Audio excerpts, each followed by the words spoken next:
my name is Allie Schmidt. This is my dad, Dan. He owns Caitlin's Glass. Thanks, Allie. Things like doors and windows go into making a house. But when it's your home, you expect more, like the great service and selection you'll get from Caitlin's Glass. Vinyl replacement windows from Caitlin's come with a lifetime warranty, including accidental glass breakage replacement. Also ask for custom shower doors and many other products and services. Call 962-1636. Locally owned with local employees for nearly 30 years. Caitlin's Glass, the clear choice. Hey, do you want to catch every episode live as it's being recorded? Log on to patreon.com/BeTempered for exclusive footage behind the scenes, photos, and a live recording as it takes place.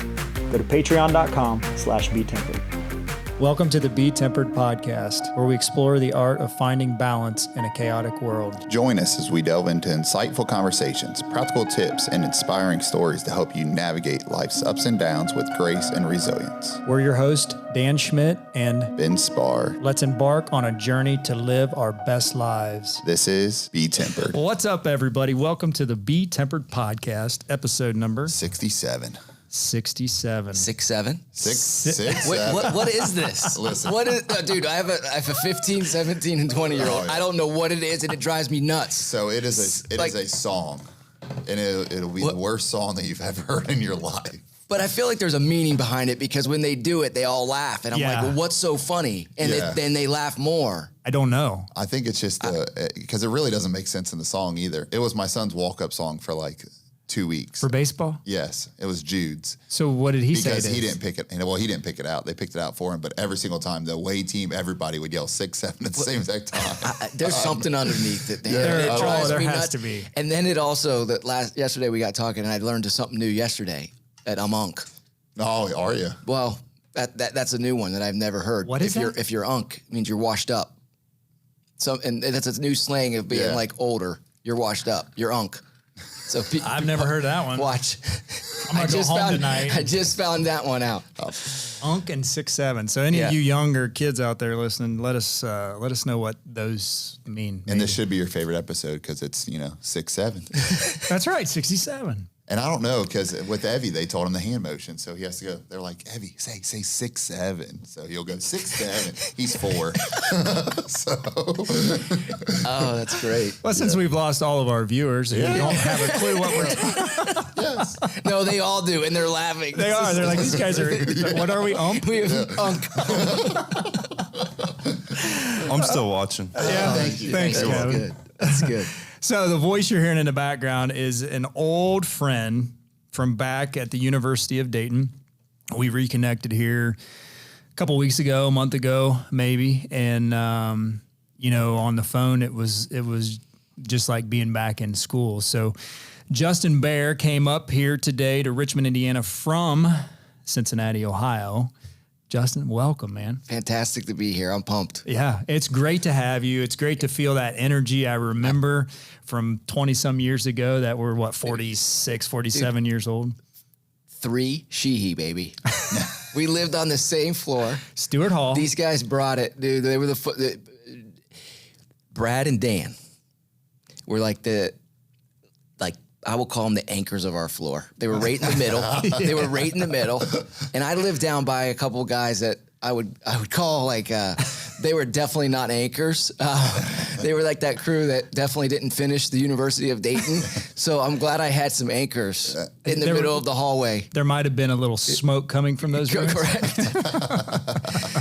Maybe some scorpions because, the crickets. Because my roommate actually had a scorpion and there were crickets. Remember Jay? Yeah. He had a scorpion. How's he doing? You know what? I hadn't seen him in a long time.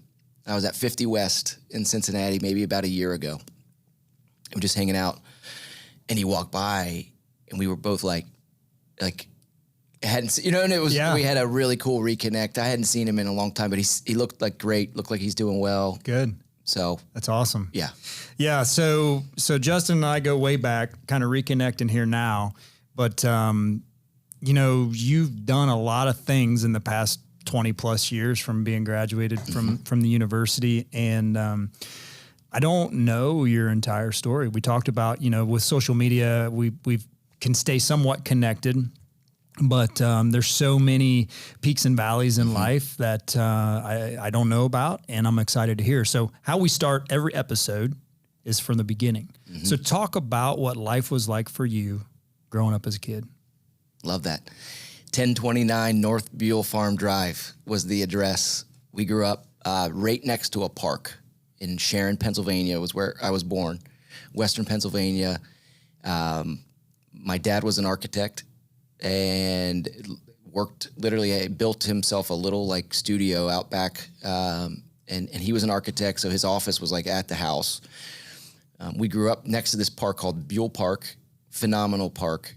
So literally had trails from next to my house that would go into the park. So grew up just with like a really awesome spot to live and play. And, I think back of those early years, I had a really core group of awesome friends that I grew up with, still very close today to my best friend from kindergarten named Corey Djokovic. He was in my wedding. I was in his wedding. He's got a young family. They just asked me to be godfather for their oldest son, and they named him. His dad has passed away when we were in probably like 7th or 8th grade. We were young, and his dad passed, and they named their son after his dad that passed, but they spell it a little bit differently. It was Mylan, M-I-L-A-N was his dad, and the son they named Mylan, M-Y-L-A-N. But just when I think of childhood, I think growing up, I think of I think of Buell Park. I think my youngest brother was 2 years younger, and we were thick as thieves. Like we kind of ran that park, and all the playing outside we did. And I was one of four. I have an older brother, Jason, who's 8 years older than me, a sister that's 4 years older than me, and then my younger brother, Kevin, is 2 years younger. So I'm 3 of 4. And those early years just are great memories. My dad, in 1988, so I was about 10 years old, he took a position with Apple Computer in Cincinnati when Apple was like starting to kind of, gain momentum. And the reason why he took a job with Apple, he was one of the first architects to use the Macintosh in like architecture work. So when I was a kid, so another memory I have as a kid was going out into my dad's office and like seeing the first iterations of what are now Apple computers. Like he had his hands on the earliest ones. Jeez. And I remember there was a program, and I still remember it to this day, like watching this. It was like almost like a bumblebee, just like dancing on a screen type of thing. But those days, that was like really cool. Yeah. And like little things like he was a pioneer of fantasy football, because before there was fantasy football, he was operating a league with his buddies called the MSFL. And the MSFL was a software that simulated games. So it wasn't real fantasy where like the players actually got points based on their stats, but there was like a league and it simulated, you had a team and it would simulate the game. It kept stats. It would pit you up against, but all through the computer. Wow. So seeing some of those early things now. And the computer was probably the size of this table. Huge. Right. Yeah. Huge. Yeah. Actually, some of the early ones were smaller, but they were just these like boxes. Just these like boxes with a little screen. Yeah. One thing with my dad is I feel blessed. Like he always was on like on the front end of new technology stuff, and so I do feel like, we even as a kid we had Commodore 64. Did you guys ever have that? No. Or hear of the it was like floppy disks, but there were games like Bruce Lee and Montezuma's Revenge, and he always had kind of some fun things that when friends would come over, in those early years, like we kind of had like these fun games that nobody else had. Yes. Yeah, that's pretty cool. So how long did he work for Apple? So he was with Apple. He took, it was like in business development. And I want to say it was like 5 or 6 years. And then Apple went through a big downsizing. And actually, I'll never forget it because it was the first time I saw my dad cry. I came home one day and he was on the sofa. I'm like, what's going on? And they had got a downsizing and he was let go. And I remember, like, you know, because when he took the job, I mean, it was I know he had a phenomenal year run with them, and he was traveling the world, you know, doing these programs for them. So I know it was like a day that I'll remember from the standpoint of like, I think it was a day I'll remember from entrepreneurship, to be honest, because he ended up creating a company called Architechnology in Cincinnati that he operated, and a couple of my brothers worked for him. I mean, basically, he was an architect, and what Architechnology did was basically build these renderings of homes in fields or schools, or basically he would be able to take the plans and then build this into a video or a rendering so that the people could see it before, you know, it's built. Way before its time. Way before its time. Wow. And actually, I think it's funny. I mean, that stuff all still exists now in so many ways, but I mean, he was doing it early, and I think carved a little niche. And I was actually out of all my siblings, but my two brothers did work for him for a while. I was the only one that never, you know, went that route. But I do think what I watched and what I saw happen from the Apple Day and then what he created was like always this like, you could build something. Yeah. There's a lot of opportunity that exists. You saw him probably at one of his lowest moments. Right. Right. And I can tell it's impacted you because I can see it in your eyes. Yeah. But I can also, knowing the kind of person that you are, you don't forget that, and you probably use that on a daily basis on challenges that you faced. That, and there's a early thing I saw on social media before I launched Welcome to College, and I think of this every single day. 9 out of 10 startups fail. And honestly, it's the one little stat that I knew going into it. You know what I mean? This is not going to be easy. But 15 years later, we're still operating. That's and awesome. There's a heartbeat. And it's never gone the hockey stick path that I thought it would. I still think we're only in the second inning, though.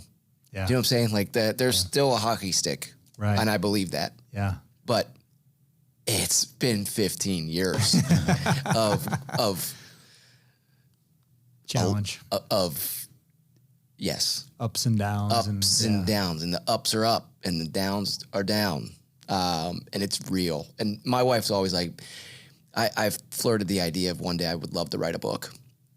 And there's some momentum kind of building on it. But it's like, I think what's always prevented me from doing the book is like, what's the goal of the book?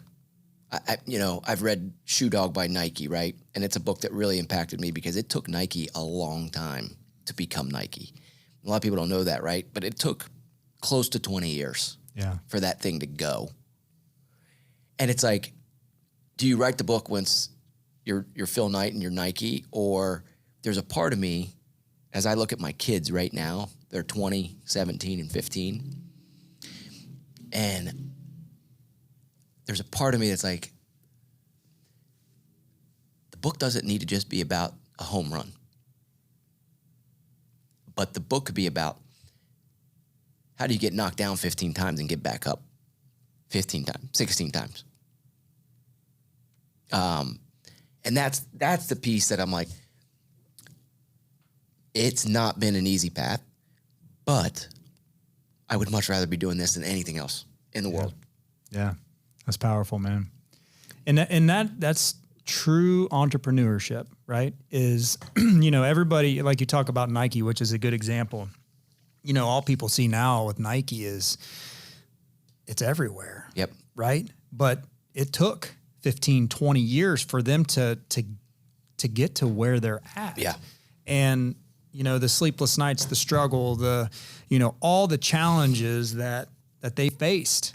And then there was one little thing that happened, right? Yeah. And then from that, the next thing happens and the next thing happens.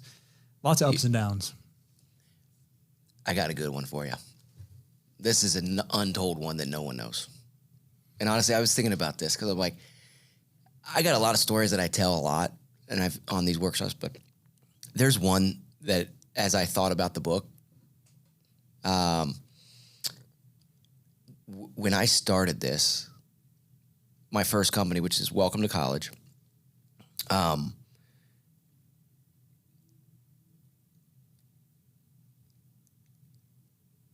let's just say from a financial perspective, what you would typically do to start something, you would think you would give yourself a decent amount of runway that you could just give yourself the time and space to kind of build and let this thing grow. Well, that runway never really happened. It came in like, instead of going after a big round of money, like it basically came in like chunks of like wherever I could get it to get going. And there's I'll call them angel investors or family, friends, people that knew me at the time, you know what I mean? That helped in those early years to just fuel trying to get this thing off and running. And there was a few things that I did in those early years that I look back on that I'm like, man, if I ever do this again, this is not the way to do it. But in the time, you're just trying to go. Yeah. And one of the things I did in the story I'll share that I have not really, but it was about a year into launching the company, and we wanted to do some marketing and do some marketing in a very different way that you traditionally would think about marketing. And I worked with a group in Dayton, and they pitched an idea that was, let's take this old RV and we'll turn this into a absolute spectacle for you where you could take it to universities, engage kids everywhere. And when they pitched me this idea, honestly, I was like, I could spend all this money on marketing or I can spend this money and do this. And I'm like, I want to do that. And I did not have the money, but I'm like, we're going to do this and we'll figure it out. You know what I mean? Like, let's just go. Well, if you ever decide to retrofit a 1970s RV, come talk to me. Please come talk to me, because I'm not even a big car person. But I literally, in my mind, though, I had a whole plan. We were going to do this road tour. I'm going to hire recent graduates, young people that are going to be in the RV to market this thing and go. I'm not going to be the one in the RV.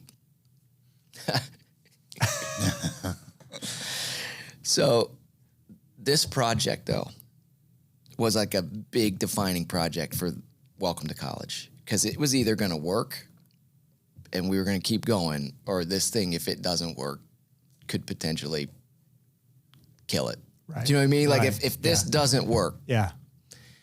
it's probably over. And the plan was we were going to do this big road tour, literally across the country. We made T-shirts.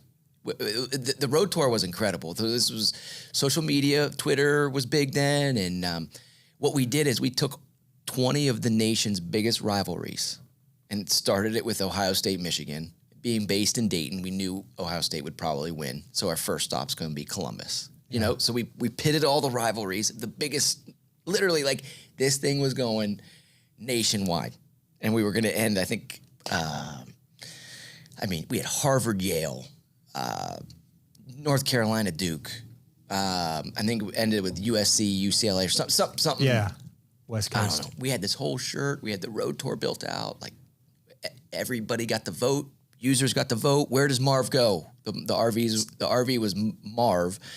It stood for Mobile Automated Research Vehicle, which again, I'm like, that's amazing, right? Like, I'm gonna absolutely do this. So this project, though, taught me so many things.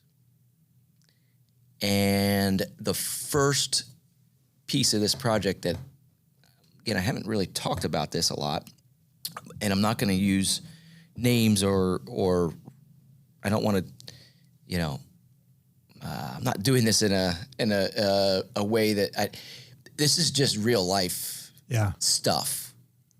And the project was a significant investment, a 6-figure investment to do this and to retrofit the vehicle. And this road tour was going to be a significant investment to do this and to push this 1970 thing around the country. Like it got like 5 miles a gallon. I mean, like I'll have to send you some photos if you could splice in some photos. Like this thing looked, when they finished it though, you can't make up what I'm about to tell you. This thing had confetti cannons. This thing had a screen on the back that was digital, and it was an Xbox Connect. So when it was truly automated, like kids, we could go somewhere, turn it on, and it would engage and know when somebody's behind it, and then go into like a literally conversation. It would talk to you. And this was what year? This was roughly 2011. So no AI. So no AI, but it was like AI. It had like, it looked like Knight Rider was talking to you, like the way it looked on the back. And then it would go in to ask you questions about your school. So there was a research component to Welcome to College. We could take it to a campus, set it up, and it was collecting data about why these kids picked that school. Okay. So the concept behind it was great. And it was exactly what, again, was going to separate us from these other tech companies. It also, in my mind, was like, this could be our booth at the big national admission show. You know, like it was like it kind of became a mobile office. We can be anywhere. Well, in addition to confetti cannons, it had switches so that it would dance. So it would play music and actually like it would play Black Eyed Peas, boom, boom, pow. And it would like boom, boom, pow, like dance. The whole thing The would whole move. mute. Oh yeah, this was a spectacle. And it was made, the goal of it was like, the reason why we did it is that we were at a conference once that said if somebody can engage and feel physically, touch your brand, their likelihood to remember you goes way up. Mm-hmm. So one of the goals of this, there were 3 buttons on the back. So when it would talk to you, you had to push a button, answer questions, and then it would shoot you either confetti out and say thank you, or it would say reach in my license plate for a prize. And it had prize shoots and drop a prize in the license plate. And people had to reach in, and it was always hilarious because there was always this, like, they were waiting for this to be like candid camera. Like, you know what I mean? Like, what's going to happen? And they would have to reach into the license plate, and then it would actually sometimes even giggle. Like, you would reach in. It was, the creative behind it was genius. Like, it was truly something. It had actually earned us later on, and once we got things worked through, but we won a Fast Company award from the project. And again, I credit that to these genius minds that did Build it. Yeah. But this is the story. So I share all that, and it was awesome. The day we were supposed to gain access to the vehicle, we were having a launch party with the media, big hoopla. I'm talking, we're going to have 80 to 100 people. Ohio State, we had already lined up. It was gonna be on the Oval the next day. Like that's as stop 1. And Ohio State was pumped. Like Marv was going to the Oval on like a Friday. So this is, say, Thursday. I mean, everything you would think is lining up perfect. And I go, no joke, at the event. And maybe it started earlier in the day. I can't exactly remember, but that day, the company was getting down to the wire having it ready to go. Like, I mean, I remember the days leading up to it. I'm like, this thing's not going to be ready. And then they were working probably 24/7 to get this thing ready to go. So the day of the launch comes, and I'm literally there at the thing, and I cannot enjoy 1 second of it because there's a document in front of me that they want me to sign before I take the keys to the vehicle that we never discussed.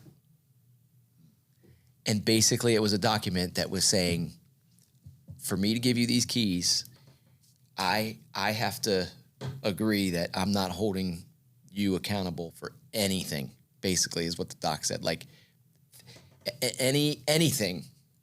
Like I'm signing this, and when I sign it, It's all on you. Everything. And not just their work of like all of the updates and there was a ton of technology in this thing to do this, right? And it was basically like that day this document comes up and I'm like, I can't sign that. And I remember talking to my attorney and he's like, you can't sign that. There's people, meaty. I'm thinking, what's happening here? The owner and me, like it was literally like a stalemate. It was like they were not giving me the keys to take this vehicle unless I signed it. And I'm going to be dead honest, like I was really like everything we had lined up, right? I'm like, and my attorney saying, don't sign it. I had to sign it. I had to sign it. Yeah, you didn't have an option. I didn't have an option. Like, I had to sign it. But I also was like, dude, I wish we could have discussed this. Yeah, instead of dropping on me now. So and I will say that I signed it, and I never felt like they were just gonna like, you know, and let me tell you exactly what happened. This is again, you can't make this up. We sign it. Party happens. We load up the guys to get to Ohio State. We are on our way. This thing, we are, let's call it, there's that interstate that goes to 675, I think it is, in Dayton, that you take to get to 70. I think we were on 675. Yeah. We got on 70. It died. I'm on the side of 70. I call the owner of the firm. I'm like, dude. He's like, dude, I'm so sorry. One thing we might have forgot with everything that's going on, it might have been empty on fuel. You might need fuel. And I'm like, okay. I actually was relieved. Was a little bit like, okay, like, yeah, like, okay. So we managed to get to the fastest gas station and dumped $150, which was, I think it probably could have been a $300 fill up every time we filled this thing. But anyway, filled that bad boy up. You know what I mean? And and we're on our way. And like literally, you know, again, Ohio State's waiting for us. So we are on I-70 now, but we're cruising now, and everything's good. You know what I mean? Like, and again, I'm not thinking about anything that I signed. I'm just like, we're going to Ohio State. This tour's happening. We're rolling. And we're probably 45 minutes to an hour on I-70, and broke down again. And this time, I'm like, this is a problem. It's full gas. We're on the side of I-70. I have to call Ohio State. We're going to be late. So already I'm like, okay, this is... So this time, they come to help us try to figure out the situation, and they're like, I mean, everybody's at a loss of why it's, you know, whatever. So we have to get it towed. To Ohio State? To, literally, there was like a, thank goodness, not too far away, there was a... Like a mechanic? Mechanic. So we got to get it towed to a mechanic. The mechanic has to look at this thing. I have to call Ohio State and literally tell them we're not going to make it for the program. And I'm like, can we do this tomorrow if we get everything situated? And they're like, yeah, but the problem is tomorrow you can't be on the oval. Like, we can have you set up, but it's going to be, you know, whatever. And I'm like, okay. So mechanic looks at everything and figures out what's going on. Basically what happened was the RV had sat for so many years somewhere. And when we poured all that fuel in, it kicked up all kind of stuff. Yeah. And it clogged our fuel filter. This tiny little piece going into the carburetor again, which I'm at this point in time, I don't know anything about cars. I did have to learn a little bit because I had to learn how to like start changing this because this started to happen. Right. You know what I mean? Like it wasn't a one-time thing. This guy just said, look, you're going to have to keep an eye on this part. If something gets in there, it's going to shut you down. I'm like, okay. Anyway, again, couple $100, whatever, figured out what it was. We could buy a bunch of fuel filters and whatever, like figure this out. But it was the first like setback in a big project, right? And I can go on and tell you, Dan, we got to Ohio State the next day. This is where things even continue to go downhill. I had 4 guys that I had hired to be the team, okay? Part of our visits to these campuses included a campus tour where these guys would go on a campus tour. It was going to be at 9 a.m. that next morning. Well, when the RV was finally fixed, we did stay in Columbus that night, and the road team decides to go out and have a grand old time in Columbus.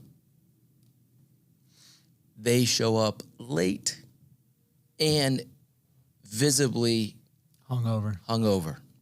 So much so that the Ohio State people commented on it to me. Okay? Let's just say that road team had a very short stint, and guess who's now driving Marv? You are.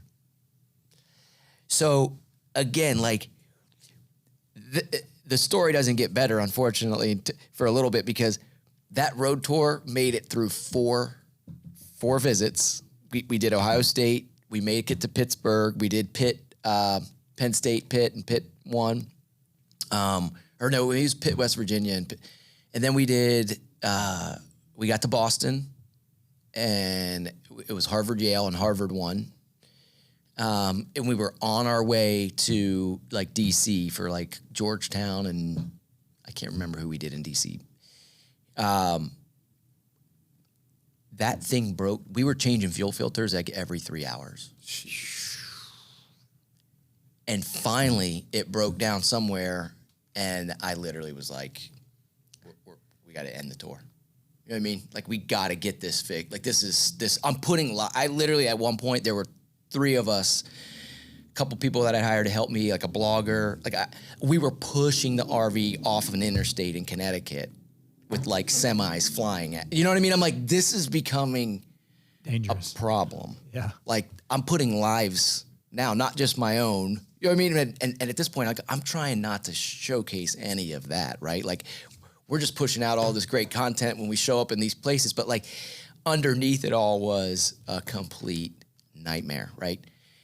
And long story short, that road tour was a bomb, like totally failed, like massive failure. But the interesting thing was when that thing was actually turned on, though, people loved it. Yeah. So it was like I couldn't just scrap it. You know what I mean? Like there was a heartbeat here of something really good, and it would engage people in beautiful ways. Like one time we stopped somewhere. This was after we had it in a much better shape, and I wasn't the one driving it, and that was something that comes later. But this trip I actually was, now that I think about it, because we were in Shreveport, Louisiana at a Shell station, and somebody came over and they're like, "What is this?" And I started telling them. It was a family, young family, they had kids. And I'm like, "Do you want me to turn it on?" They're like, "Yeah." So I turned it on in this gas station. It attracted like a little like impromptu little like crowd. And then they kept showing up. Like they were, people would see it. Like there was like a legit, and we created a little montage of this where it was like, this thing could just like, it did its job. Right. But where there's a point to this, I promise you, because it's a key part of the story that scrap that idea of the road tour. It just didn't work. Right. But the next thing was like, we needed it as our booth for the big admissions conference. Cause I'm like, they even told me as I got this set up, they're like, no one's ever had a vehicle on the floor as like a booth. You know what I mean? It was like, this was going to be cool. It's going to be different. This will get our name. And that's what I needed the most at that point in time. I needed the universities to see us as a like innovative thought partner, doing different stuff to engage kids. And like, this is, we just got to get it. And ironic enough, the conference that year was in New Orleans. And this was before I had honestly, this might have been my first trip ever to New Orleans. This was in 2013. And actually, no, it was 2011 or 2012. 2011 probably. The road tour was this summer. This would have been in the fall of 2011. And similar thing, I had some people working for me. I was going to drive it down. I had a friend helping me. And we were going to hit stops along the way, engage high schools. At this point in time, we were hitting high schools and colleges. So like we hit a big high school football game in Birmingham, Alabama. Then on Saturday, we were hitting Alabama tailgate for a SEC game, which was great. And then we're heading to New Orleans. And on our way to New Orleans, one of the fuel things happens in the middle of Mississippi. And we get off the exit. And again, I know what we need to do. We've been fixing them. You know, we're kind of experts at this now. Right. And the guy that was with me, it was, let's call it like 9 o'clock at night. And we get into the engine to fix the fuel filter. And honestly, I could still see it vividly in my mind. I don't know what we were doing exactly, but whatever we were doing was cranking something the complete wrong way. And I saw the little fuel line starting to also crank. And I'm like, before I could even like get words out of my mouth, it snapped. And like legit, like fuel, like we just, now this wasn't anybody's fault, but like, right.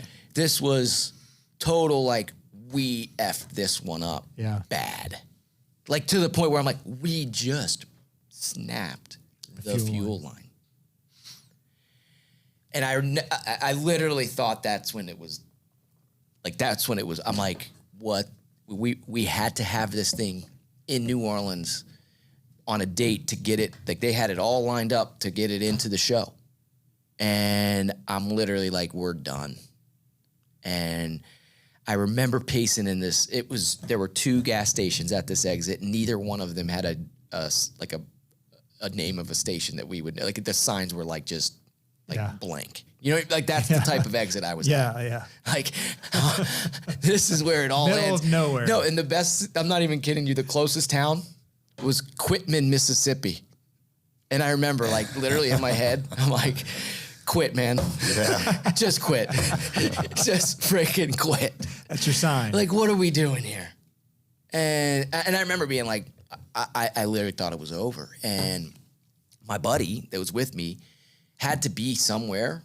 Like the next day, had a flight out of New Orleans. He's literally more worried about getting to New Orleans in an Uber so he can catch his flight. Like, and I'm literally now like by myself. Full panic he mode. ended up getting an Uber that night somehow. I don't know what he paid for it. Ubered from Laurel, Mississippi down to New Orleans, like 3.5 hour ride. But now I am by myself in the RV. I remember talking to my wife that night. She was not happy. And, you know, I had one thought to do to potentially salvage this.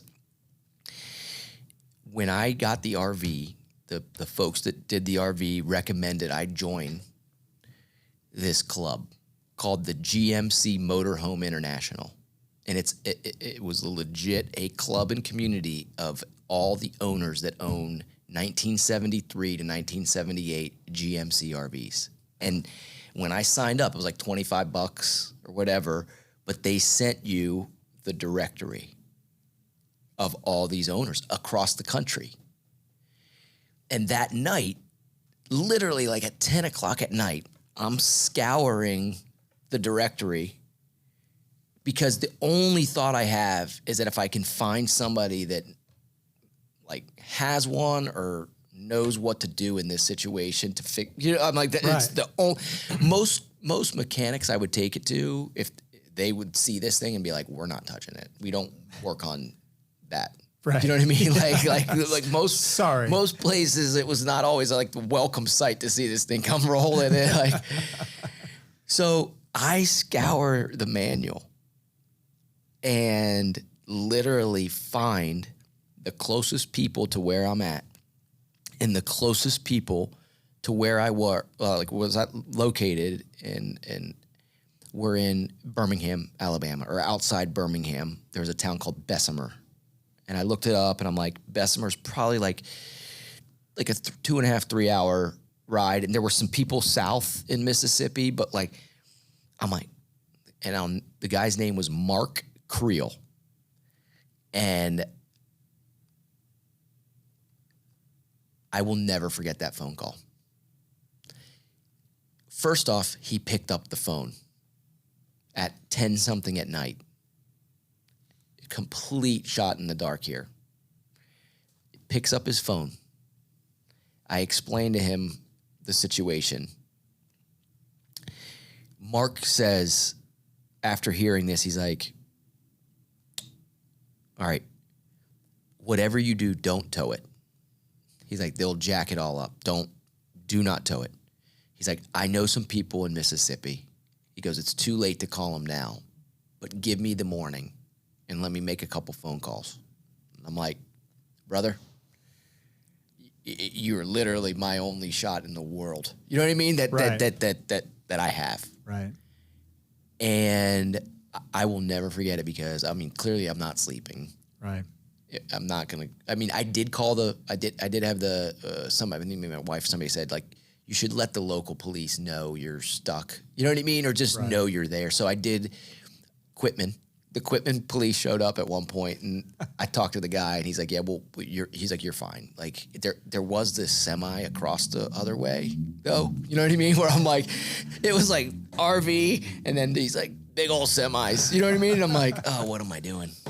But anyway, stayed awake most of that night, clearly, and was on pins and needle waiting for that phone call in the morning from Mark. And when Mark called, he's like, I got good news and I got bad news. What do you want first? And I'm like, Mark, I don't care. What you're my only news, so whatever. He goes, well, bad news is I called the people in Mississippi that I know, and it was whatever day it was. He's like, it was a Sunday because we were at the Alabama game on Saturday. He was like, it was Saturday night. We had to have the RV by Tuesday to New Orleans, so we had a buffer day. He's like, bad news is people in Mississippi are big church-going folks. Like, they're not going to be able to help you on a Sunday. He's like, but the good news is my buddy, the big guy, and I are getting in my RV, and we're going to drive down and help you get this thing on the road. I'm not kidding you. Wow. I said, Mark, are you serious? He goes, these things are like babies to me. He said, you called and found the right guy. He, not even kidding you, him and his buddy, 3 hours later on a Sunday, showed up to where I was stuck. He brought all the tools necessary, and he fixed the fuel line. Brother, I remember as he was working, like sitting there thinking, like, what can I give this guy? Right. Like, this is out of... It's above and beyond. Beyond. Like, literally to the point of, like, you don't know me, but literally have come out of nowhere to save me in this, like, whole business, basically. And maybe he could hear it in some way, shape, or form, or how... I don't know if he knew. If I don't get to New Orleans, it's probably over. Because the investment we made and everything into that show, and it also was the show that, I mean, fast forward, we got there, he fixed us, we make it there, and that show, like, literally put us on the map. And we got clients. You know, it's like, it was like and people still talk about it. Like, I still run into people in higher ed today, you know what I mean? That they talk about that show. So people have angel investors in their entrepreneurial journeys. I call Mark Creel my angel mechanic. That literally saved our company. And I still, again, you talk about friendships that are formed. I mean, I have multiple. If I'm passing through Birmingham, I'm stopping and I see him and the big guy. The best part is the big guy is like 7 foot tall. So like when they showed up to help me, the big guy walked out first, and I'm not kidding you. He sang. He goes, "Here we are to save the day. The RV guys are on their way." I'm like, what is this? And the coolest thing is, I don't even know the big guy's full story.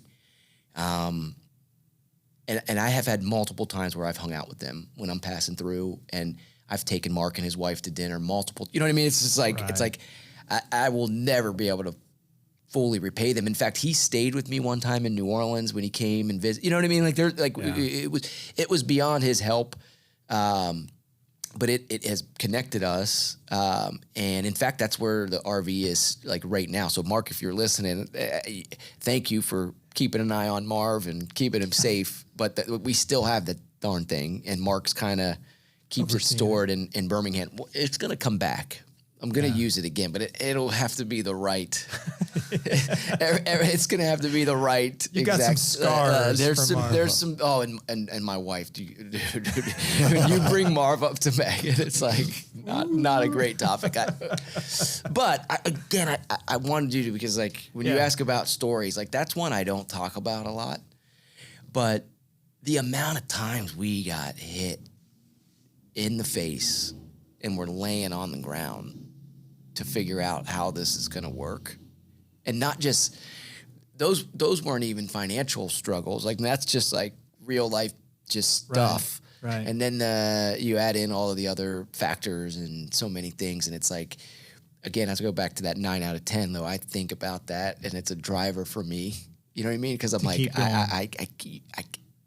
there's too much into this now. Right.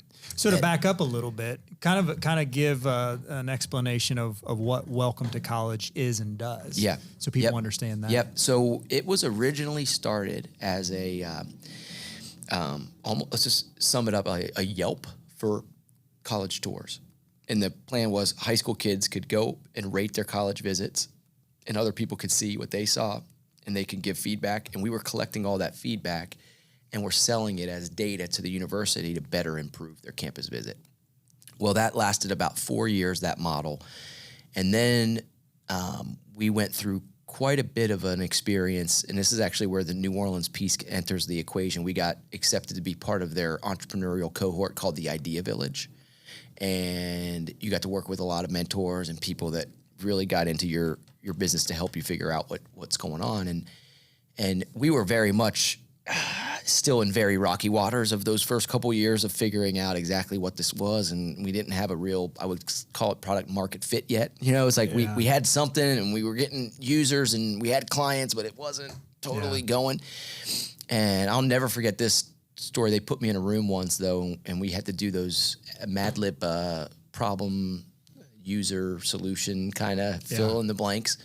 And they were like, write the things that you're doing right now for Welcome to College. And I had like 22 things on the wall. And they said, okay, come in the room. They're like, we're going to leave. You have to erase 21. And you have to have one on the wall that you feel like you're most qualified and like passionate about solve. Like what are you doing? And that was an amazing exercise. Because, you know, just wiping the things off, it felt like this like relief. Yeah. And it was hard. I think I had 3 or 4 on there, and then like figuring out like what is the one that I feel like we can do and be successful at doing this.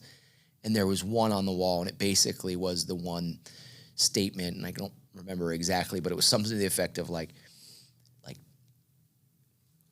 our niche in the world is to help admissions offices make their ambassador program the best that it can be. You know, and whether it be training the ambassadors or giving them this software to manage all of the behind the scenes stuff that's taken up all this time. A lot of places would use 7, 8 different tools, Excel, when to work, Google Meet, or you know, all these tools. And then we basically built a platform that universities could use, one platform to manage all of it. And so it's a very niche product, really geared to a campus visit program at universities, but we still have many great clients. University of North Carolina, Chapel Hill, Emory University in Atlanta, Tulane in New Orleans, Elon in North Carolina, Carnegie Mellon in Pittsburgh, Cornell in Ithaca. I mean, there's a sound group of universities that leverage it, and it's niche. So you got to have a specific type of program. We're still pretty unique in the space, and I still feel like I said that's why we're in the second inning. Like there's still growth opportunities with More it. to come. Yeah. Yeah. So that's what it is. Marv, interesting twist back to Marv. As I shared, it stood for Mobile Automated Research Vehicle. When we were going through a really pivotal, like all this change I'm talking about with the software and the direction, somebody also told me to do a couple things. And one was to watch Simon Sinek, Start With Why. And then the other was to read a book called Flourish by a guy named Martin Seligman. And the Simon Sinek Start With Why is, it's one of my all-time favorite. I kind of go back to it a lot. You know, people don't buy what you do, they buy why you do it. And that was a big kind of shift of thinking for me. And then Flourish was the first book I read where after I read it, I wanted to like email the author and like be like, okay, like this hit. And I think what you're writing about is something that could really impact the whole campus visit experience. And in fact, I did email the guy. He's a professor at the University of Pennsylvania. And I didn't know this at the time. I just emailed him, right? I finished the book and I'm like, I literally want to email this guy. So I emailed him and I got the stock email back. And this dude is a world-renowned TED talker. You know what I mean? Like literally founded the whole positive psychology movement that's in higher ed. Like this dude like is the guy. And I'm just like email like thinking I'm going to meet him. But the funniest part about this whole story, as a flyer, as you know, like this would have been early January, and the Flyers had a game in like versus LaSalle in Philly in a couple weeks. And so I used to do fundraising for Dayton, and I got to travel with the basketball team a little bit in one of my roles. And so when I emailed Seligman, I was like, I'm going to be in Philly in a couple weeks. You know, if you have time to grab coffee, I would love to meet you type of thing. And I'm thinking, again, after I got the stock email, I'm like, never going to just get a coffee with that guy. But about a week later, I had an email come in on a Friday. It was from somebody from Penn. And I opened the email, and her name was Peggy Kern, and she goes, "Hey, Justin, Marty passed along your email. I have time, and I'm available to meet with you on Tuesday when you're going to be in Philadelphia." And I was like, I remember reading this, and I'm like, holy shit. I'm going to Philadelphia. So I ran up. I remember going up telling my wife, I'm like, I'm booking a flight. I'm going to meet somebody from Penn. Like I might get an email or a meeting out of this. And like, I can't pass that up. Right. I got a flight. Probably was the last money I had. Like, you know, it's one of those where like, I'm going. I don't know where this is going, but I'm going to go. And I showed up to meet Peggy. And when we got there, she took me in. We chatted for a little bit, and she's like, "Do you have time to stay for lunch?" She's like, "We're having a colloquium today, and you're more than welcome to stay and have lunch with us." And so we had this great meeting, and I basically was kind of sharing with her how I wanted to use the principles of the book to use in our trainings. And she loved the ideas and invited me to stay for lunch. I go to lunch. I'm standing at a little table about this same size. I'm going in to get whatever. It was like some sort of like a Asian fusion thing. Anyway, I hear this voice. I'm not even kidding you, right behind me. He's like, "Oh, this looks great." And the voice was like, I turned around. It was Martin Seligman. And one of the guys in the room's like, "Marty, this is Justin. He's from Dayton. He has ideas of how he wants to apply PERMA into the college experience." And Marty's like, "Oh, it's great. Nice to meet you." I'm now like sitting, shaking with the man. And we chit chat for a minute. And he's like, "How long are you in town?" And I'm like, "I'm here for the day. I'm heading back tomorrow." He goes, "Well, do you want to sit in my class at 3:30? And I'm like, I'm like, absolutely. I'm like, like this was the whole reason why I came. Long story short of all of that, when I left the meetings with Peggy, she said to me, use whatever you want of this. Like, this is why, you know what I mean? Like, but you should apply it and use your own acronym that works for what you do with Welcome to College, is how she said it. And I'm like, so basically I was like, in my head, I'm like, I have the creative license to basically do whatever I need to with this content. And she's like, yes. She's like, we want, like, this should be, get it out as much as we can. I go back to my hotel that night and I remember sitting, I was on a loft, and I remember sitting in like the lobby bar area, and I was brainstorming how to use these elements of PERMA, which he talks about, to flourish in your life, right? You have to have these 5 elements operating to flourish. And they were positive emotion, engagement, relationships, meaning, and accomplishment. If all 5 of those are rolling in your life, you're flourishing.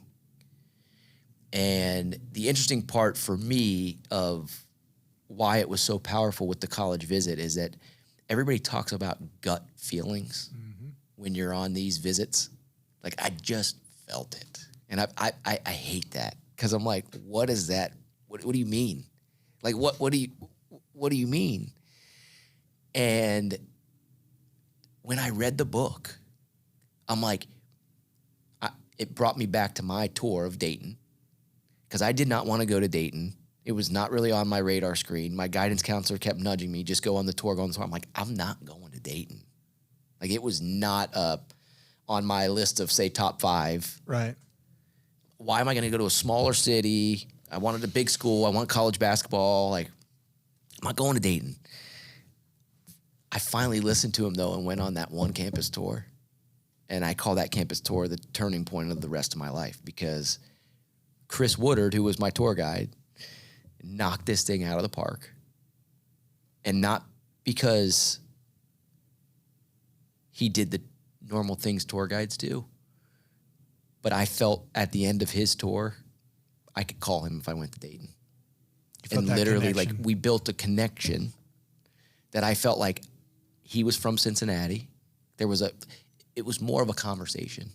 It wasn't the typical, like, walking backwards and telling you about the buildings. I mean, it was literally like, and forever for me, like, that's the origin story of why I created Welcome to College. Somebody said, like, you got to do something you're passionate about.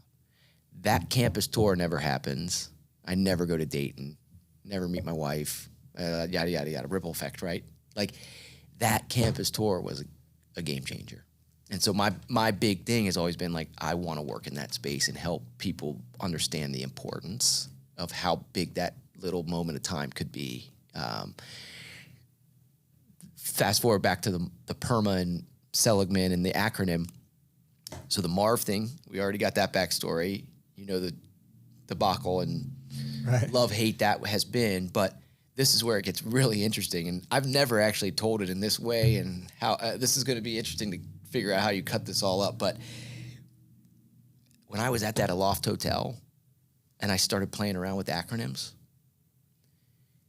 in PERMA, you have 3 letters of Marv: meaning, accomplishment, relationships. The only one we didn't have in PERMA was V. And then I'm like, oh my gosh.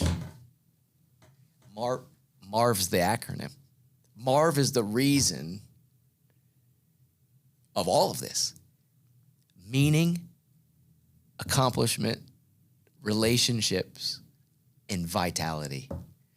And basically combined positive emotion and engagement to get to vitality. Marv becomes the core of our whole curriculum of how we train campus tour guides. Which is, do you know what I'm saying? Yeah. Like, it's amazing. It's amazing. And the best part about Marv is that I think it's a progression. It starts with meaning. You gotta have that, the why. Yeah. You gotta have the roots of for you, whatever that is. And if you have that, accomplishment is actually not you hear this, it's not a straight line.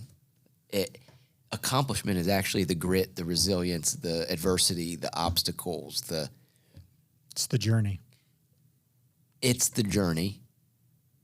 But I'll ask you both, when you're knocked down, how are you getting back up? How do you get up? Get up. Yes, but what helps you get up? Your hands. Yeah. Your feet. Yes. The relationship. Determination. Yeah. People. Yep. Yeah. Faith. People. I'm not just saying in an individual relationship, but like accomplishment is surrounded by meaning and relationships. If those three things are happening, now you can freaking feel fully alive. Yep. And I push people on, like, if you want to feel fully alive, you're feeling Marv because you're feeling all of it, right? So, you're getting me going. I have never told it in that way, but So let me ask you this, because I see the emotion on your face, and everybody, I think, feels the passion from your voice. Where are you at now with all of this? So, man, that's a really good question. So,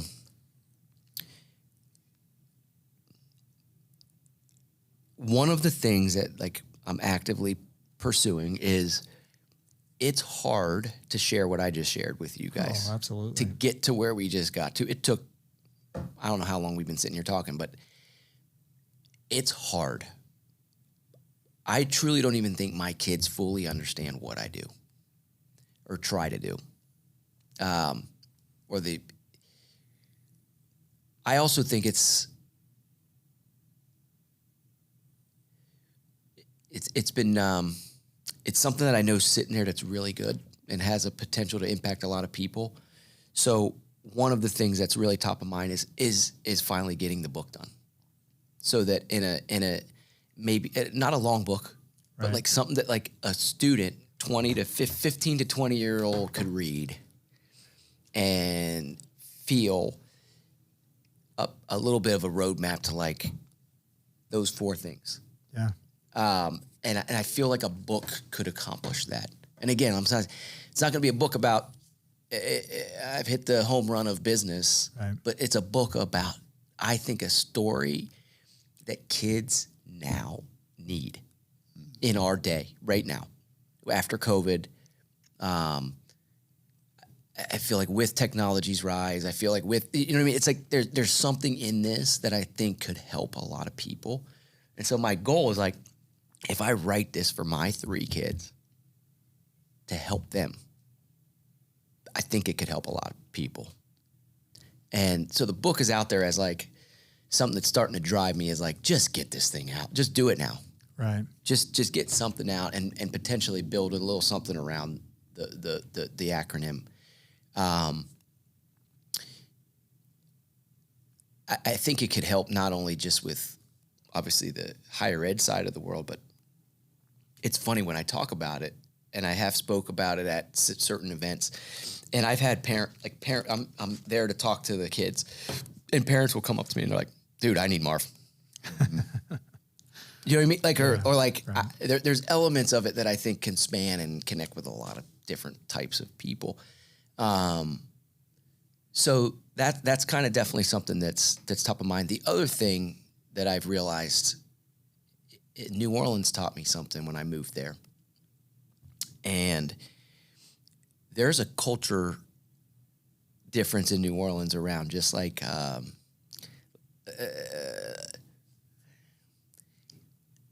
they truly live life differently down there.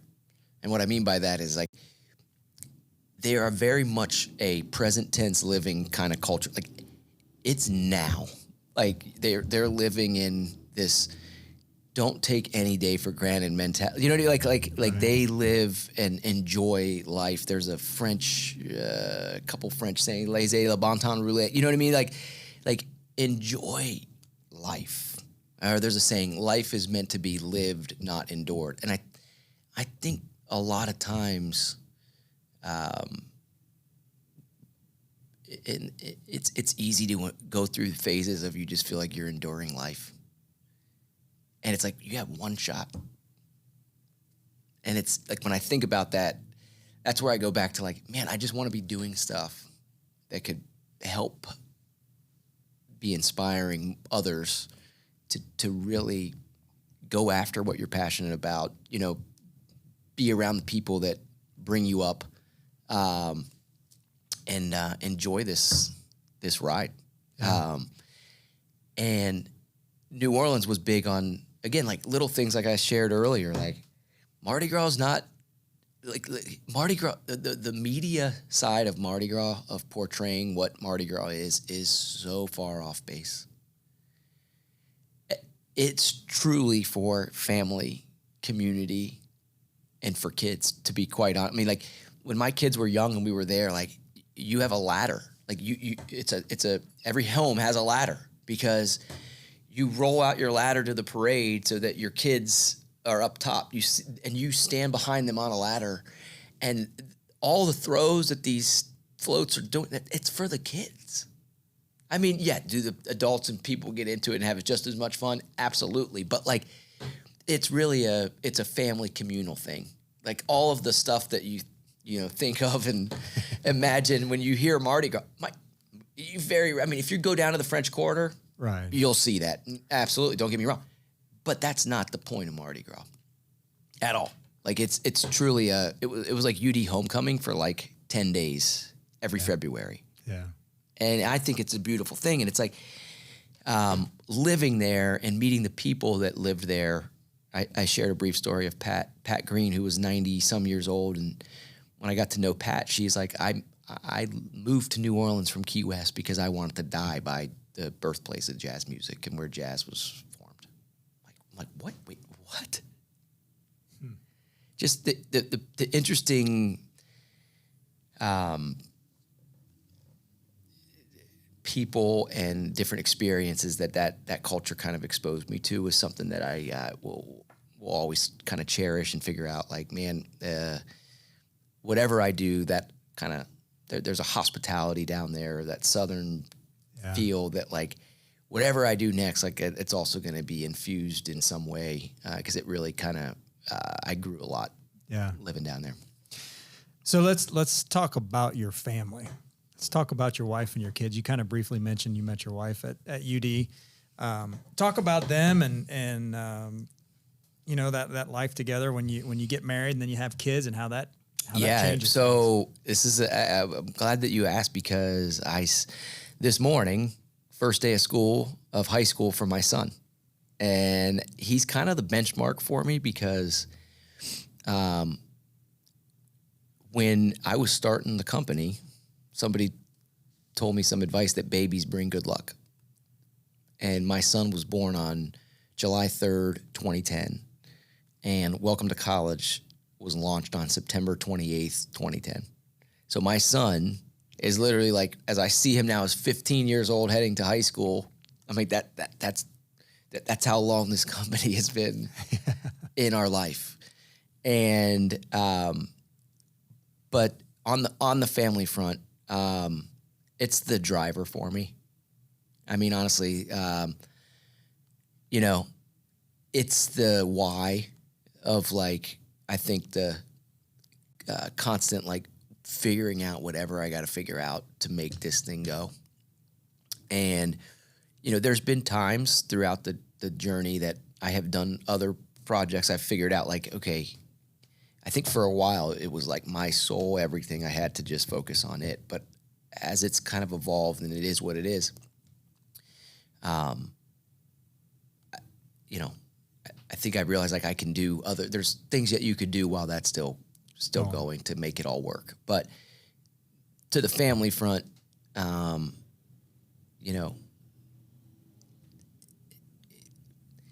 it's what keeps me Keeps you going. looking at that 9 out of 10 stat that I told you of like, don't be that.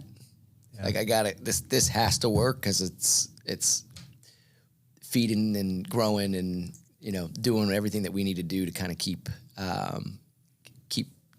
this all moving. together. Yeah.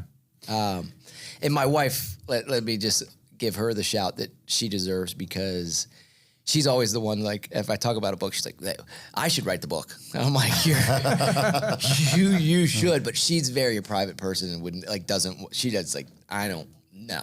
She's like, but I will say, like, if anybody's ever thinking about being an entrepreneur, they should talk to me.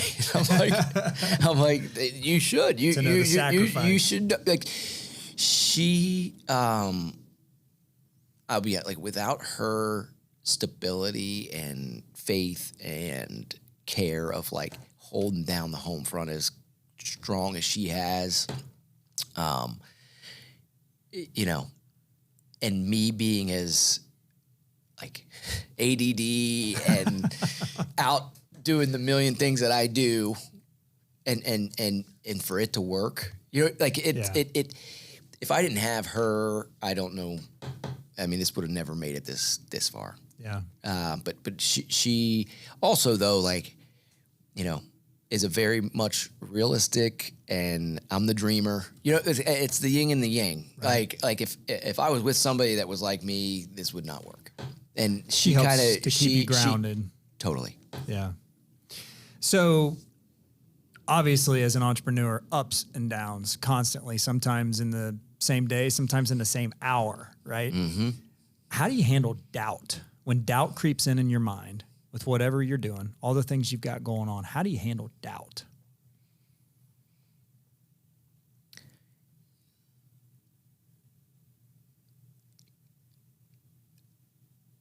Address it as quickly as possible and move forward. I guess what I mean by that is you can't sit and dwell on it, because if you do, it will bring you down. And I think I've learned that it is a mindset, and you can crush doubt if you believe and put the things in your mind that you need to crush it. Yeah. It's not easy sometimes, but you have to have a mindset, and I'll call it, it's the word I'm looking for. Not just like a growth mindset. I guess I'm going to use this story as I think an example of what I mean by it, because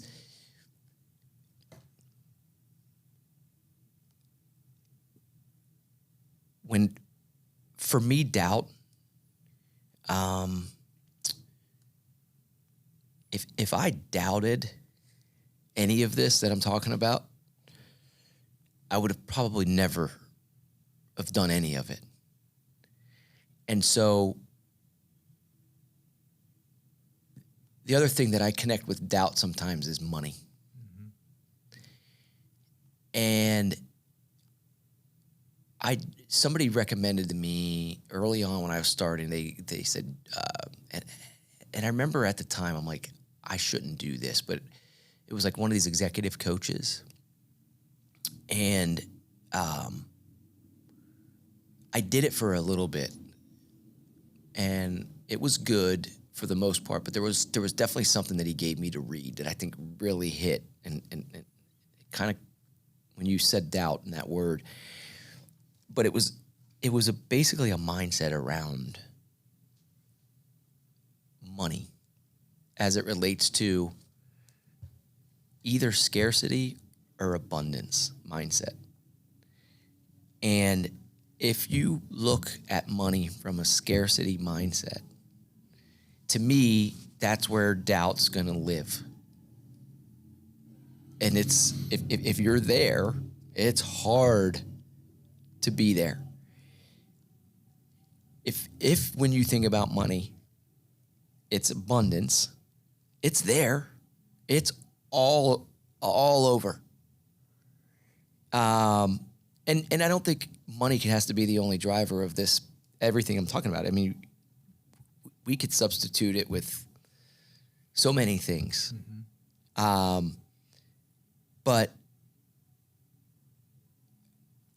I truly think when I heard you say that word doubt, to me, it all goes back to a mindset. And you can't let the doubt side of your mind win. No, you can't. In anything. No. Yeah, you got to keep going.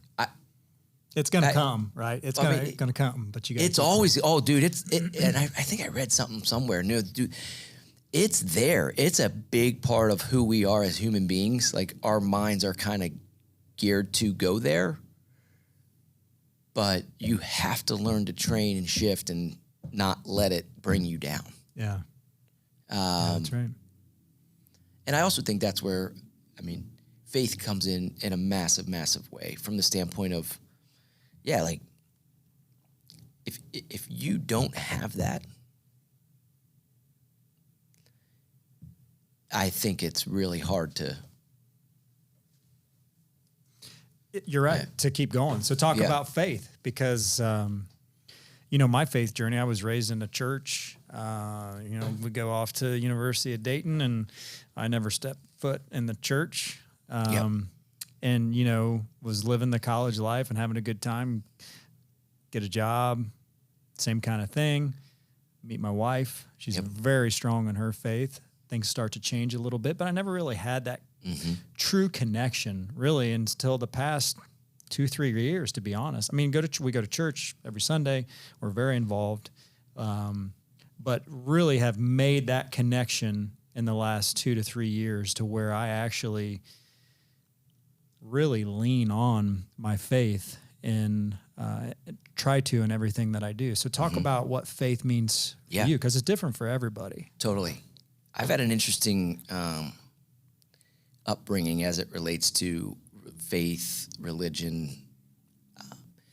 Grew up Catholic. I will say my folks are very conservative Catholic. They still go to a church that didn't change in the 70s when most of the Catholic Church changed. So they and brought us up in that. So even when I went to Moeller High School, I was the first one in my family to go to private Catholic high school. The masses at Moeller felt very different from what I was used to. And I remember actually I struggled with it, because like my parents would, their church, like when you would receive the Eucharist, like you received it on your tongue. And I'm going to these masses where everybody's walking up and they're putting their hands out. And I'm like, what do I do? And I remember really struggling with that, like as a 14, 15-year-old kid. You know what I mean? Because I'm like, wait, it's all the same. It's all Catholic. Right. Same and I'm like, is God watching out? And like, if I take it in my hand, like I'm getting like, do you know what I'm saying? Yeah. No, like I was like, it kind of messed with me for a little while actually. And I finally hit a point where it was like, this is a person, like I get it. My parents wanted to do that and that's their beliefs. Great. Like this is also the Catholic Church. So like in my mind, I'm like, not doing anything. Right. Like, so long story short, I share that as even within the Catholic faith, there's been like a tension, if you will, of and we get into debates all the time.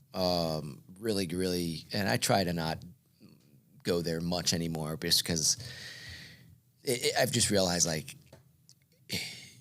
you can believe what you want to believe. Just my only thing is like just respect. You know what I mean? Like you got to have respect for others to believe what they want to believe. Right. And long story short, so faith's always been a very, very key part of who I am. And I would say attending Moeller and then going to the University of Dayton, both of which are Marianist institutions, like the Marianist philosophy really resonated with me as it related to like everything that they're about, which is things like community, hospitality, table of equals, like things that their devotion to Mary, very much a big part for me became like I connect, I think, with my faith. And Mary's always been a very prevalent person that I feel like it's more easy for me to pray, communicate, obviously still with the goal of her connection to Jesus. Right. So Mary's always been a prevalent figure for me. When I proposed to Megan, I orchestrated this is actually a good story. I don't know if I've ever told this. When I proposed to her, we were living in Cincinnati, and I had the old dean of students, Dr. Sherman from Dayton, basically make up some award that I was getting, and we had to go to this event at Dayton. I wrote the letter. He put it on UD letterhead and mailed it to me. This is great. So like, she thought we were going up for this award, and my whole plan, if you recall, like outside the library, there's that statue of Mary in the kind of a prominent position, not far from the chapel. But anyway, I had this whole plan laid out. I had my brother was up there. He was like hiding in the bushes. And we're supposed to be going to this award night. And then I actually proposed to her right there at that spot, because I used to always pray there at Dayton. Okay. And I would pray for things like finding the right wife. And that was the spot. That's cool. And so she had no, like, I definitely got her. Like, she didn't know that was coming. And she's the one that got the award, right? Exactly. Yeah, right. Yes. So that's Oh, that's good, man. This is great stuff. I want to finish this up with a couple questions. So you've obviously, being an entrepreneur, and we've seen it here, you telling your story, ups and downs, peaks and valleys. I mean, it's being an entrepreneur is not for the faint of heart. I mean, it is challenging. You live it, sleepless nights, just a lot of ups and downs, a lot of perseverance. So when you're in those moments, when you're in those times of maybe it's doubt, and you're not feeling worthy of whatever you're doing, why did Marv break down again? Like, is there a Bible verse? Is there a quote? Is there something that you fall back to on your mind and you say this to get you through it?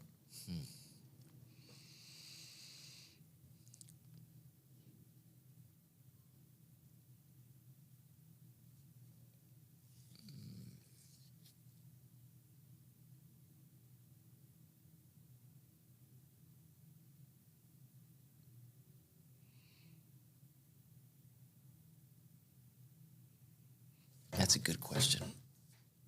I would say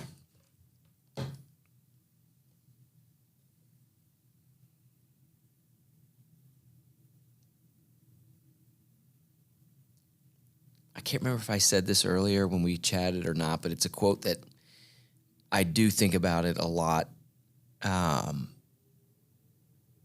People will not remember what you said and not remember what you exactly do, but people will always remember the way you made them feel. And I think no matter what I try to do, is do it from a standpoint of kind of empathy and that servant leadership mentality of like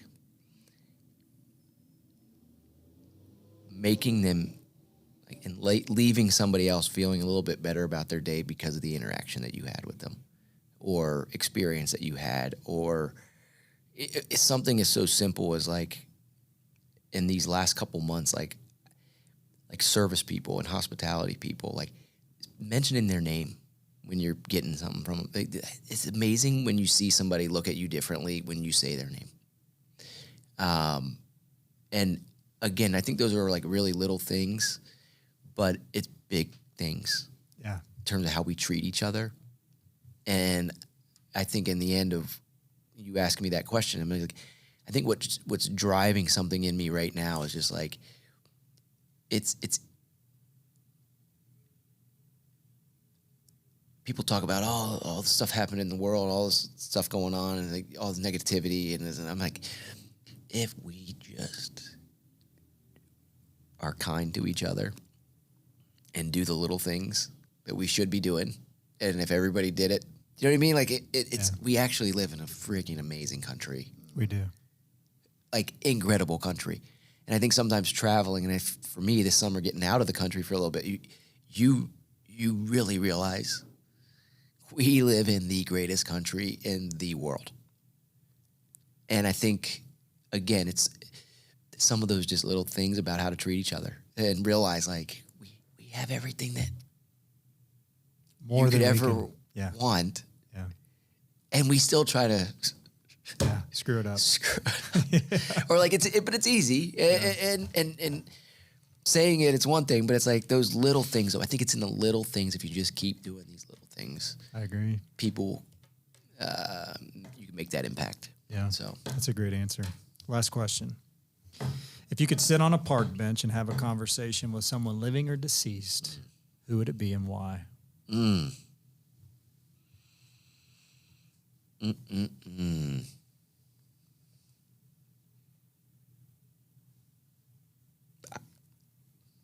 Oh man, I have so many thoughts in the head right now.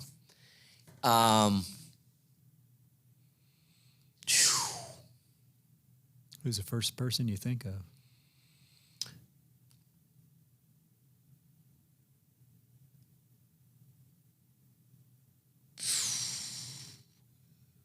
I'm going to give you the first person that came to my mind, honestly, after the whole train of everything that we've been talking about and realizing how big of an impact it's been in my life is Father Chaminade from the Marianists. And after just being in France, like kind of being in some of the areas that, like, thinking about somebody who basically built a whole kind of religious order of people that have given their lives and, you know, to again, help others to also experience and do what they've done. He's somebody that popped in my mind on like the faith and the spiritual side of it and the go through the persecution and the revolutions and all the stuff that happened to kind of persist and to build. The other person, he's passed away as well, but he's an entrepreneur that left a really big mark on me. And honestly, without meeting this person, I would have never moved my family to New Orleans because it was through him and his connections that I met somebody that introduced me to New Orleans. But it's the former and the late CEO of Zappos Shoes. His name's Tony Shea. Unfortunately, had a very tragic kind of, I'll call it a downfall, and died in a fire that was potentially purposefully, and like this dude had everything going. When I say everything, like multi-billionaire, what and how he was kind of building what he was building. There was a lot of stuff in it that I seemed to kind of resonate with me, but there was also a lot of elements that didn't. And the reason I bring him up as somebody that I would love to talk with, because I never had that chance, but I did have questions for him that I wanted to understand how he would answer. And we'll never have that opportunity. And some of it had to do with, I wanted to push him on, like, I didn't feel the faith or religious part of what he was doing, but I also wanted to understand a little bit of that. Yeah. And you know, obviously we'll never have that opportunity in this life, but I really was on a path of like thinking like this guy's got it figured out as an entrepreneur, and then realized actually no. Yeah. And just it's never know. that type of stuff that like, yeah. Yeah. It's pretty powerful. Yeah. Yeah. Ben, you got any questions? Not really question. Well, I guess not really questions, but comments. Right. First Yeah. off, I think you're in the exact place you're supposed to be. Like just sitting here listening, like your passion, like everybody needs in any part of their life. Like I hope that parents that are out there, let their kids listen to this and encourage it to listen, especially the ones that are in high school about to go to college. Because the Marv thing, I'm glad you told that whole story because, you see the passion on your face. And if you can't see, because it had a hat on, like the passion on your face, like I'm watching your eyes, like Dan said a couple times, you can see it just well up. And just with passion, but it's that accomplishment, right? And it's about what I feel like the big part of it is it's what that accomplishment meant. Because when people hear accomplishment, what it's immediately what they think of is like the end goal. How do you get there? What do you accomplish? And that's not what accomplishment is for you. Nope. The accomplishment is like what Marv was. Like Marv is that van, that the struggle, the whole process and the whole thing. Like I always tell the boys, like embrace the suck. Like, you know what I mean? Like that, because that's the part, right? Like it is playing sports. Like my favorite memories are the suck, right? Like the water tower runs, like all of us throwing up because coach is like we're gonna run till we puke. Like those are the memories that I have. It's not the great 5-5 seasons we had in New Lebanon. It was the accomplishment of the process. Like what I gain out of it, I gain brothers, the relationships in it, right? Like. I buy into your Marv all the way, and I feel like no matter where you're at in life, like that's how we all should live. Right. I mean, but especially those kids that are in high school and, the welcome to college. Welcome to college. Like, that's just off of one relationship that you built when you're on UD campus, right? You wanted that for other kids. So when they step on campus, they can feel that, and then that's going to drive them. So, be the 1 out of 10. Totally. Not the 9 out of 10 that fails, but the 1 out of 10 that succeeds. And I just, I love it. I appreciate it, man. No, I appreciate you coming on here because it's got me juice. I'm not even an entrepreneur. I'm too scared to take any chances. So. Well, I'll be honest. I didn't think to put a ton of thought, and I was looking at this as like, man, it's been a long time since I caught up with this guy. And just watching what you guys are doing, I also want to commend and just say, keep going. I think it's awesome to do what you're doing on the show, and I feel honored to be here and be part of it on the 6-7. We always remember that. My kids are gonna love that. My kids are gonna love that. When I tell them I'm gonna go up and be like, I was 6'7". And we have no idea what it is. And you can tell them that we think you're not an unk, so just let them know. Correct. I love that. That's why I was like, I'm repping Obi today. That's right. Actually, it was either Obi or I did throw on. I have a Dayton jersey. I thought about repping the jersey. Then I'm like, you know what? I'm gonna just go Obi. I'm going to Indy. I'll be in Richmond. Oh, it's awesome, man. Yeah. I appreciate you coming up here. Absolutely. It's great seeing you. It takes me back to that 3 sheet. Was it 3 sheet or 5 sheet? 3. 3 sheet. 3 sheet. You were at the end of the hallway. Yeah. It takes me back to watch. I was telling Kevin, was it WWE or WWF? Oh yes, It was F back then, right? I think. Was it E? Like Monday Night Raw or Sunday Night Raw or something? Yeah, I never watched big time wrestling and you. I completely forget. Mr. T still exists, dude. He's alive? No, so listen. I forgot. That was at Trader's World. We got that during freshman year, right? Yeah. Okay. Mr. T is now an award for our fantasy football league. It's still alive. It's the Horseman Award. It's the team that I'm the commissioner, so I get to kind of pick, but it's usually for the team that just either, has the worst season, makes some of the worst moves, whatever. But I give it out every year, and it's the same Mr. T. It's the Mr. T that we had from 3 sheet. Yeah, I was gonna say for those listening, it's just a Mr. T head. It's a bust. Yeah, it's a bust of Mr. T. Bust. And throughout college, it would be stolen and taken to different places and then show back up. And dude, it has a beautiful life, man. It goes and it's passed around. Dude, I actually have pictures I'll send you. Sometimes the guys that have it will take it to random spots in New Orleans and send me a picture. It legit has a life. Oh, that's awesome. And it's still getting passed around. That's awesome. Yeah, those are the memories, man. Long time ago, but great memories. So thank you again. Absolutely. Thank you guys very, very much.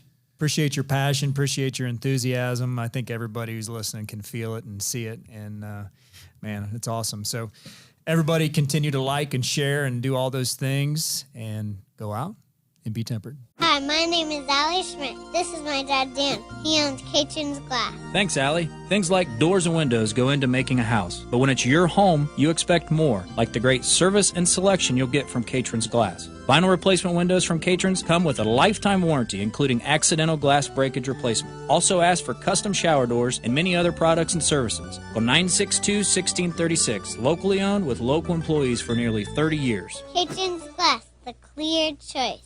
Hey, do you want to catch every episode live as it's being recorded? Log on to patreon.com/BeTempered for exclusive footage behind the scenes, photos, and a live recording as it takes place. Go to patreon.com/BeTempered.